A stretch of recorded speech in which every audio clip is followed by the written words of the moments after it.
Hand it over, he said, smirking like he was holding a royal flush. All of it.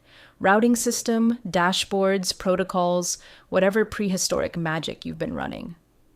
It was New Year's Eve.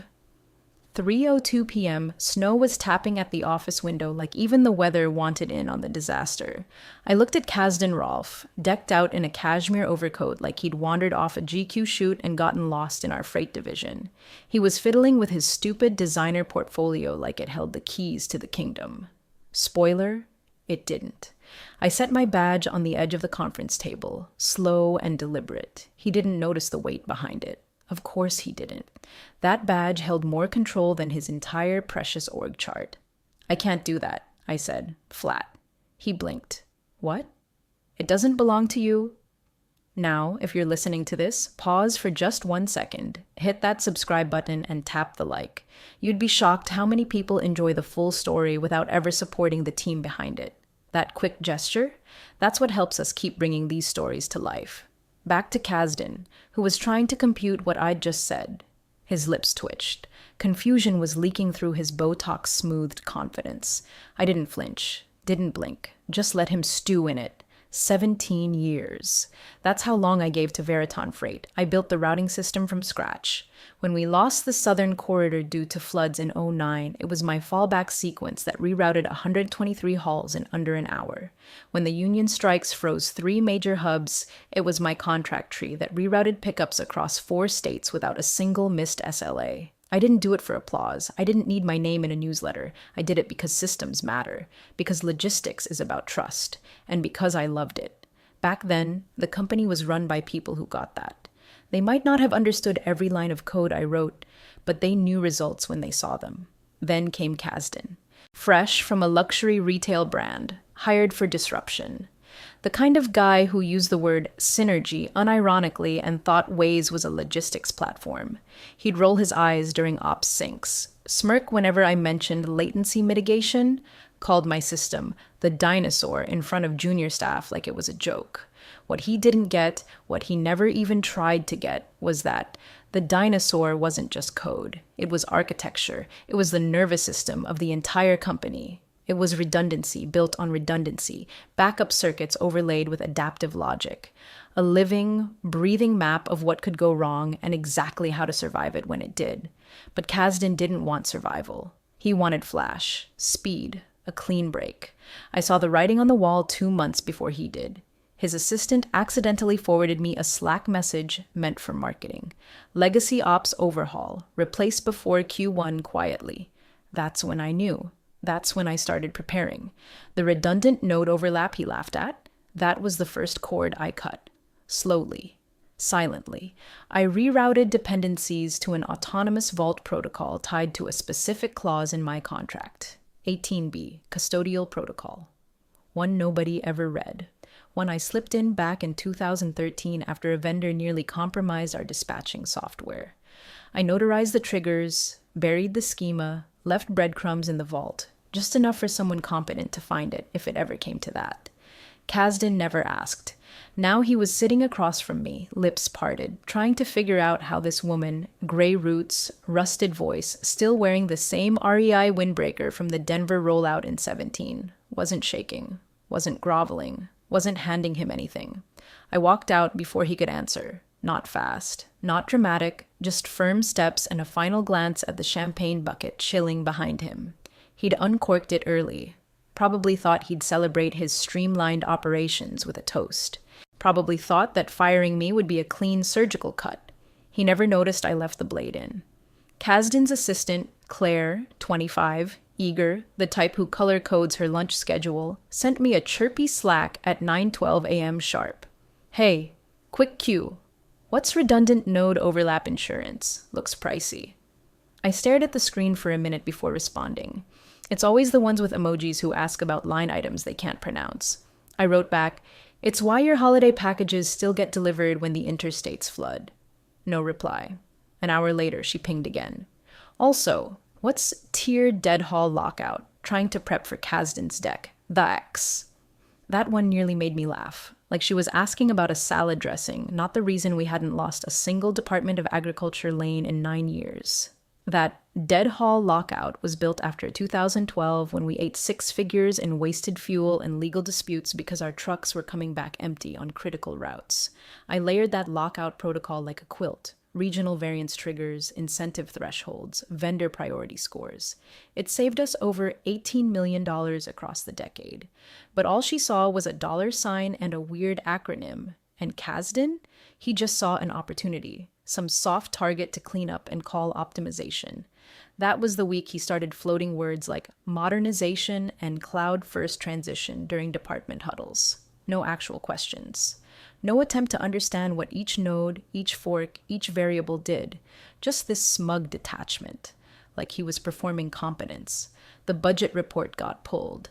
My dashboard access was still there, but monitored now. I could feel the eyes. Requests for logs, duplicate file access from someone logged in as XR0ALF temp. Then came the email. No greeting, no context. Just a calendar invite with the subject line. Final review, routing platform transition. No explanation, no bullet points, just a timestamp. December 31st, 3 hours p.m.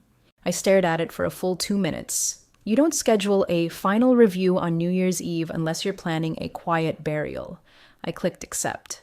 But I knew it with the kind of certainty that settles in your gut like a stone, that Kasdan thought this was a done deal. He'd already picked out the corpse's suit and ordered champagne for the wake. I'd seen this move before.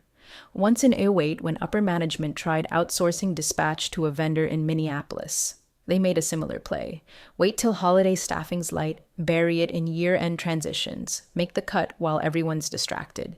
It almost worked, until a freak blizzard hit 3 states, and their streamlined solution melted like cardboard in a rainstorm. We had to recover 64 shipments in 72 hours. Guess whose prehistoric fallback maps saved the quarter? But this time, they weren't giving me the warning. They weren't asking. They were assuming. Kasdan didn't understand the system. He didn't understand me. But most of all, he didn't understand what I'd buried inside that system. Not just protocols, not just fail-safes. Ownership. I didn't own the servers. I didn't own the fleet. But the logic, the design, the core routing intelligence that could make or break a multi-state operation, that was mine. Written under my own custodial contract with an escrow clause no one had reviewed in years.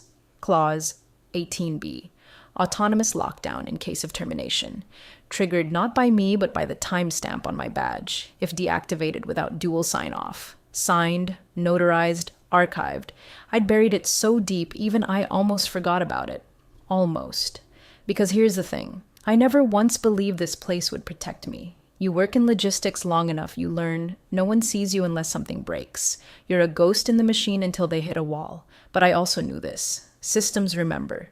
So when Kasdan hit send on that email, thinking he was closing a chapter, he was actually pulling the pin. The champagne was already sweating in its silver bucket, like it had somewhere more important to be. His office smelled like citrus cologne and bad timing. Kasdan sat behind his glass desk like he was about to give a TED Talk on how to ruin an operation with confidence alone. The man even had a pen in his hand that matched the stitching on his stupid bespoke blazer. Navy on navy. One of those guys who orders flat whites like it's a moral statement. He didn't look up when I walked in, just gestured at the chair across from him, eyes still on the monitor like I was a checkbox he couldn't wait to tick. "We're letting you go," he said, as if he were offering me a cocktail menu. Effective immediately. No throat clear, no preamble, not even fake sympathy. He finally glanced at me then, waiting for my expression to crack, for tears, or rage, or a desperate pitch to keep my job. Instead, I just stood there and watched the second hand of his Rolex sweep past the 12. He held out his hand like a game show host, hand over the routing system, all of it. There it was. The moment he thought he'd practiced in the mirror, probably even rehearsed with Claire, his assistant, who looked like she still called her dad when she had printer issues. He must have thought this was his dramatic mic drop, cut the old guard, take the credit, and roll out a shiny new vendor dashboard by Q1. I reached into my coat pocket, not the new one. The old REI windbreaker I wore to every winter ops meeting, the one that still smelled faintly of diesel from the Missouri reroute back in 2019. I pulled out my badge. worn, slightly bent at the edge, barcode half faded, and set it gently on the desk. It made a quiet thunk on the glass, a sound too small for what it meant. Kasdan didn't notice. I smiled, not the polite kind. The kind that knows exactly how the next 48 hours are going to go. The kind that tastes like metal and dust and quiet revenge. I can't do that, I said. His brow furrowed. Why not? It doesn't belong to you. That broke his posture. He leaned forward, lips parting like he was about to ask a follow-up but couldn't find the words. I didn't wait for him to figure it out. I turned, walked to the door, and let it close behind me without looking back. He didn't follow, and I didn't need to stay. There's a silence that happens when you're done fighting, when the last alarm bell in your chest stops ringing and you realize this is the part where it all unfolds, where the plans you laid in quiet paranoia finally stretch their legs. I didn't cry in the hallway, didn't text anyone. I just walked past the break room. Someone had set out leftover cookies and lukewarm cider and stepped into the elevator. Floor 17 to ground. One long breath. One quiet smile.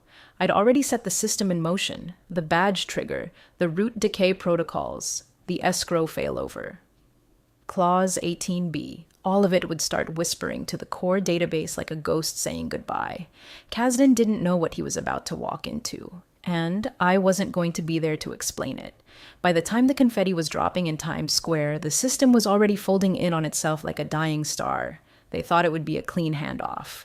Log into root core, export a few spreadsheets, spin up the vendor transition, call it modernization. But around 7:42 p.m., when the fireworks were just starting to echo across the river, the first 403 error hit, then another, then a cascade. Root core dashboard? Inaccessible. Analytics panel? Blank.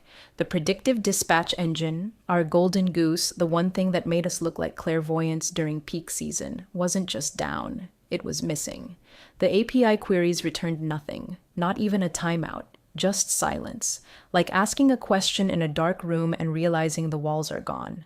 They tried rebooting the local cache, re-authenticating admin credentials, cycling through service accounts. Nada. Around 8:15, a field manager in Kansas tried logging a regional dispatch for perishable freight headed to a hospital network. No route suggestions, no ETA, no vehicle pairing, just a blinking message. Manifest invalid, awaiting insurance clearance. He assumed it was a glitch. So did the guy in Ohio. So did the regional in Arizona, who finally broke and called HQ. Why does my manifest say pending insurance clearance? It's a peanut butter run, not plutonium. Kasdan got that call on speaker while he was still pouring champagne into glasses with his inner circle. He muted the phone, laughed it off, told Claire to ping DevOps. She did. They didn't answer. Because DevOps wasn't on call. Because I was. Or rather, I had been. And now, the badge was dead. Clause 18B was live, and no one, not legal, not IT, not the vendor Kasdan thought would be up and running by Monday, had any real clue what that meant. They called an emergency sync at 9:30. No one had eaten dinner. Ops was sweating. Legal kept asking if maybe the system was archived somewhere.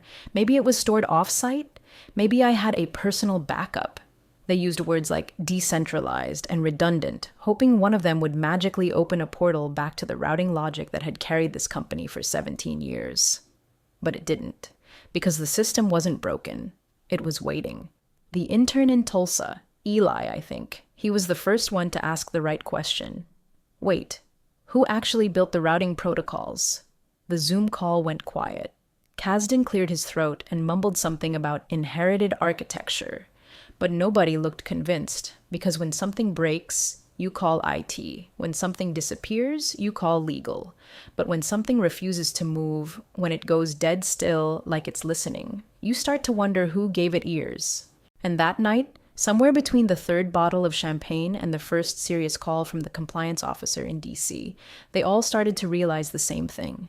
They didn't know how the system worked. Worse, they didn't know who owned it. They assumed it was just there, a utility, a given, like lights turning on when you flip a switch. But I was the current, and I had left the building. And now they were standing in the dark, waving their hands, wondering why the lights wouldn't come back on. They thought the system had crashed. By 6:14 a.m., 46 outbound shipments were in limbo. Refrigerated freight sat idle on docks from Fresno to Fort Wayne. Drivers were texting supervisors. Supervisors were texting regional managers. Everyone was hitting refresh on screens that didn't know how to lie. In Philadelphia, a routing dashboard displayed a line of red X's instead of lanes. In Charlotte, trucks were being double assigned to overlapping routes. In Austin, one driver's manifest had him leaving at 5 a.m. and arriving at 4:30 a.m. the same day. Physics, apparently, had also failed. Fleet overlap errors lit up like a Christmas tree. The ops chain was starting to buckle. One vendor's overnight auto-renewal didn't execute, which meant no third-party clearance in Nevada. That meant 4 intermodal units got rejected at the depot. That meant 2 state inspectors flagged Veriton for breach of route conditions. Kasdan still hadn't figured it out. He was screaming at IT to just restore from a backup, as if this was a corrupted spreadsheet and not a living ecosystem stitched together over 2 decades with code, contracts, and blood. That's when Maya, the junior compliance officer, finally did what none of them had thought to do. She went to the vault. Down in records, past HR, past accounting, there's a filing cabinet we used to call the coffin. Not because it was morbid, but because that's where all the legal dead ends went. Stuff no one thought they'd ever need, but couldn't quite bring themselves to shred. In the back drawer, under contingency, she found the laminated binder I left behind. Tab 7, Clause 18B. She called legal before opening it, probably because the word escrow was capitalized. I imagine the silence on that call was absolute. Clause 18B, autonomous escrow execution upon termination of custodial role, effective immediately upon badge deactivation.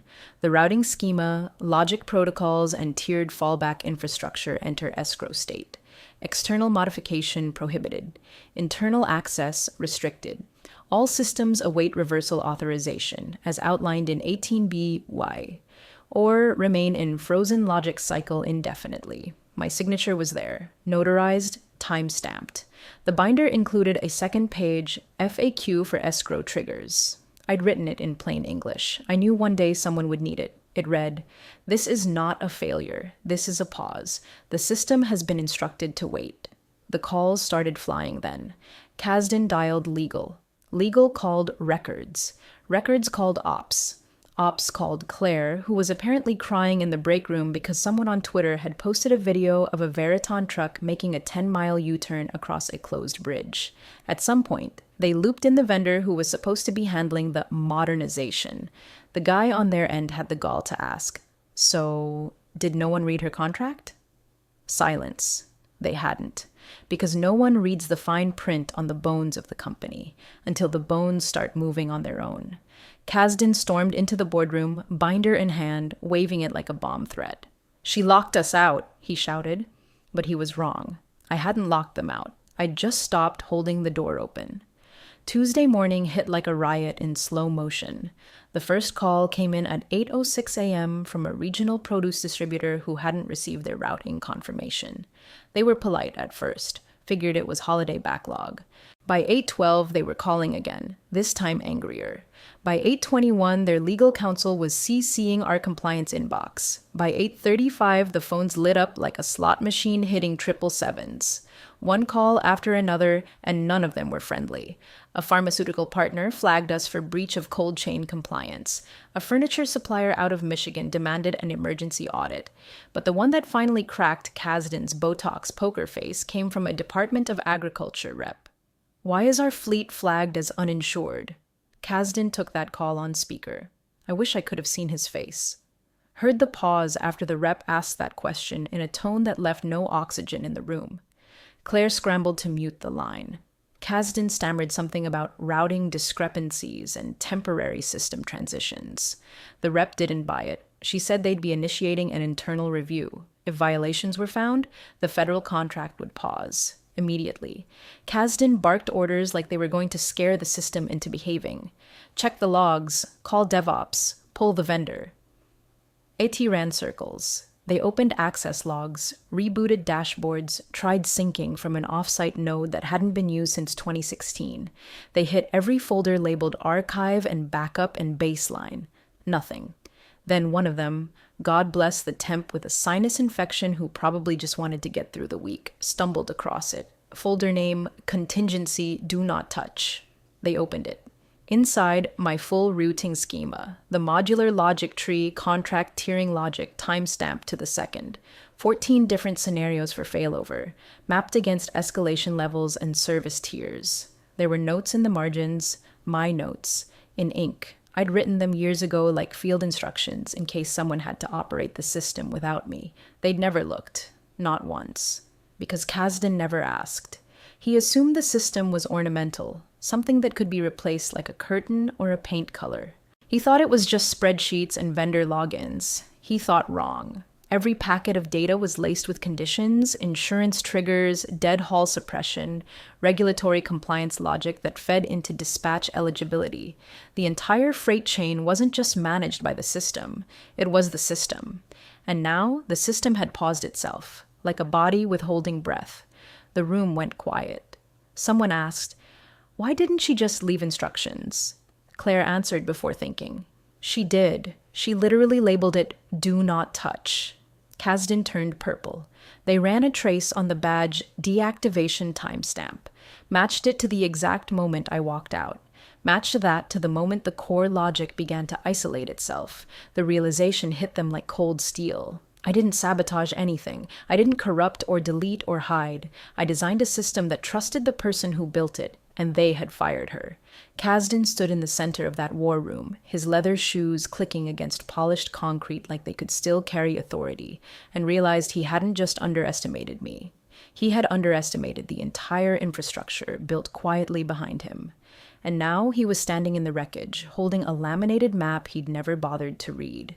Wednesday morning, the board called an emergency session. All video feeds were off, no faces, just names on the screen and the occasional clink of a coffee cup, the kind of silence that drips slow and cold, like a ceiling leak you can't find. Kasdan opened the call like he'd rehearsed in the mirror, said words like unexpected transition gaps and legacy infrastructure complications. He blamed me, of course, painted me as the dinosaur who couldn't evolve, the stubborn holdover who hoarded information out of spite. He described the system like it was a booby trap I'd planted in the foundation of a house he was just trying to repaint. He didn't know they had the recording. Claire had kept it, probably by accident. Her laptop was still connected to the conference line when I walked into his office. When I said, "Calm as water," "I can't do that. It doesn't belong to you." When Kasdan blinked like I'd spoken in tongues. "Did she threaten you?" one board member asked, cutting through his monologue like a knife. Kasdan didn't miss a beat. Yes, implicitly, she made it clear there would be consequences.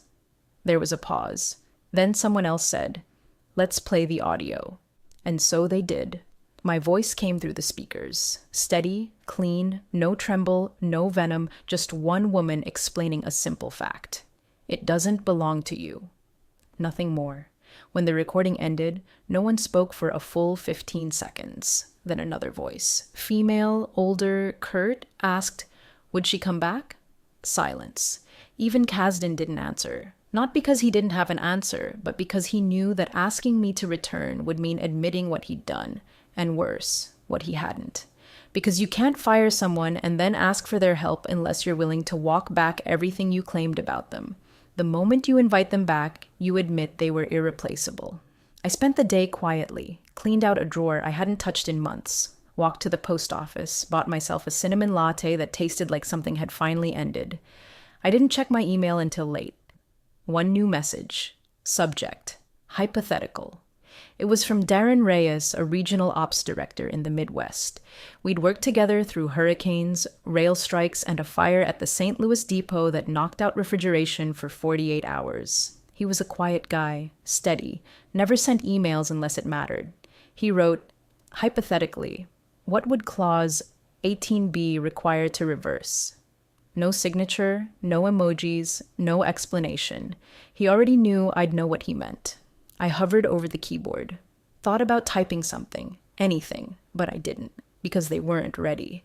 Clause 18B didn't just require credentials. It required humility. It required them to admit that systems don't run on dashboards and optimism. They run on care.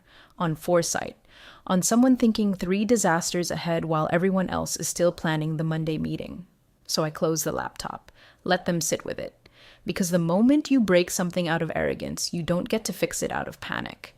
And by then, their pride had snapped harder than the infrastructure. Thursday began with a weather alert and ended with a legal one. Ice storms in the Northeast snarled traffic on I-80, but that wasn't the real problem. The real problem was that Veriton's routing grid was now operating at 66% of its original capacity and bleeding functionality by the hour. Trucks were stacked at state borders with no clearance data. Freight was being rerouted into zones without proper insurance coverage. Cross-state compliance regulators flagged Veriton for overlapping manifests and missing tier failsafes, the kind of violations that, under normal circumstances, might earn a slap on the wrist. But these weren't normal circumstances.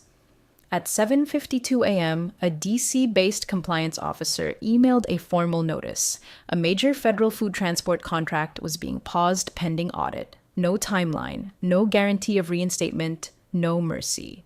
Inside HQ, panic had stopped being covert. Employees were openly questioning leadership. One dispatcher had the nerve to ask Kasdan, "So, what's our actual contingency plan?" He told her they were monitoring the situation. At 9:14 a.m., Kasdan received an email. No sender, no signature, just the subject line. Final trigger pulled. He opened it with trembling hands. The body of the message was blank, just one attachment, a PDF named Authorization Sequence 18B Final. He clicked it. Inside, one page. Top line, Authorization Sequence 18B Executed. Status locked. Mid-page, Routing Core Escrow Enforcement Complete. Bottom footer, centered in bold, non-reversible. That word, non-reversible, hung in the air like a dropped transmission. Everyone in the room stared at it like maybe if they blinked enough, it would reword itself. Shift into something kinder, something salvageable. It didn't. Escrow enforcement wasn't a bug. It was a verdict. The final layer of the protocol I built, the one meant for exactly this scenario, the one no one thought they'd ever need. Once triggered, the routing core sealed itself. Read only, immutable, no backdoors, no soft resets. Not even I could undo it now. That was the point. Systems don't need to explode to collapse. They just have to stop listening. Kasdan didn't speak, not right away. He just stared at the screen, the silence dragging longer and heavier until even Claire stopped pretending to answer emails. Someone in legal whispered something about irreparable disruption, but the words came out flat, like they already knew the game was over. This was the vacuum, the free fall, that split second when the floor vanishes beneath your feet and the laws of momentum catch up to your ego. The new vendor Kasdan had pinned his entire modernization strategy on. They backed out by noon, said the liability was too murky, said they weren't interested in inheriting chaos. Fleet support in Utah stopped answering calls. Drivers started quitting mid-route. The board didn't schedule another meeting. They didn't need to. Everything that could be said had been said, and every solution they could have used had walked out the door 4 days ago in an old windbreaker and steel-toe boots. And now? Now they got to sit in the quiet, with their screens full of red errors. And that final message burning on the monitor like the punchline to a joke only I ever understood. Friday came soft and gray, like the world had run out of color. I sat by the window, coffee in hand, watching the last-mile vans crawl through morning fog like ants unsure of where to go. Their paths had shifted, jagged routes, extra stops, inefficient loops, the kind of mess you only notice if you've spent 17 years building the opposite of chaos. I sipped slowly, let the warmth sink in while the cold hung outside the glass. My phone sat silent for a while, then buzzed just once. Screen lit up. Unknown number, Midwest area code. Before I even answered, my laptop blinked once. Red banner across the top of the screen. Access disabled, credential retired. That was the final signal. The system had closed me out. The failsafe had completed its arc. It was done. I answered the call. A male voice, mid-30s, calm but stretched thin in that way people sound when they've been awake for 72 hours pretending they're still in control. "Did you really write the escrow enforcement logic?" I could almost hear the edge of desperation he was trying to bury under civility. I didn't speak right away. Let the question hang. Watched a van reverse too tightly around a roundabout, stop, recalculate, and take the wrong exit. No system was guiding them now, just guesses. I chuckled. Not cruel, just tired. Then I said, "Tell Kasdan it wasn't personal." Pause. He just didn't read Clause 18b. That was all. No vindication speech, no gloating, just a fact. The kind you carve into the foundation of something, hoping no one ever needs to see it until they do. He didn't respond. The line stayed live for a second, like maybe he thought I'd say more. But I didn't, because the story was already over. They had underestimated me, underestimated what 17 years of foresight feels like when you've been quietly ignored by men who think confidence is the same as competence. And now? Now Kasdan could enjoy the systems he thought he could control, like giving a toddler the keys to a jet engine and telling him to streamline it. I finished my coffee. Outside, the fog didn't lift. It just thickened. Somewhere in that mess, they'd either rebuild or rot. Either way, I wasn't going back. Legacy systems don't beg to be restored. They wait, quietly, until someone earns them. And until then, Clause 18b holds.